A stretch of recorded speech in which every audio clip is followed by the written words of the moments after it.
নেই এক টুকরো খেজুর কিংবা এক গ্লাস শরবত।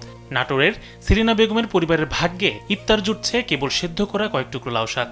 অভাব অনটনের কারণে কখনো শুধু পানি খেয়ে, আবার কখনো শুধু শাকপাতা খেয়েই সেহরি ও ইফতার করতে হচ্ছে সেলিনা বেগম ও তার স্বামী সন্তানদের।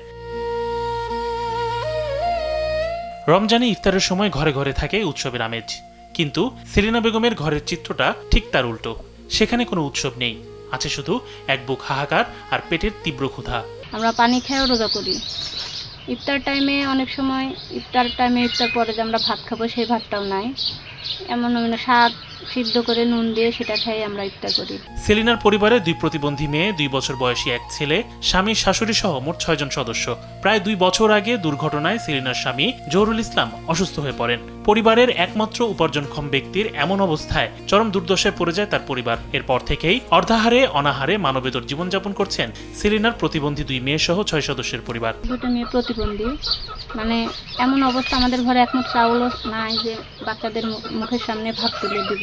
আমার বাচ্চারে থাকার মতন জায়গাও নাই। এখন আপনারা একটা যদি ঘর করে একটা দোকান করে দিলে আমার বাড়িয়ালিদের চালাইতে আমি টুকটাক করে ভ্যান ট্যান চালাই আর চলি কি। এলাকাবাসী জানায়, উপার্জনের কোনো পথ না থাকায় মানবেতর জীবনযাপন করছেন তারা।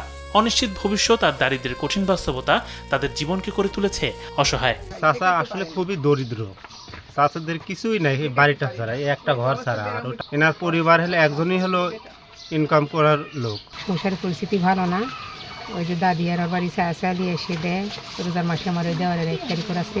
সেলিনার 6 সদস্যের পরিবারে প্রতিবন্ধী সন্তান সহ অসুস্থ স্বামী, শাশুড়ির 3 বেলা খাবারই জোটে না। তাই ঈদে নতুন কাপড় কেনা তাদের কাছে স্বপ্ন। সরকার ও সমাজের বিত্তবানদের পাশে চায় এই পরিবারটি। ইমাম শরীফ, কালবেলা।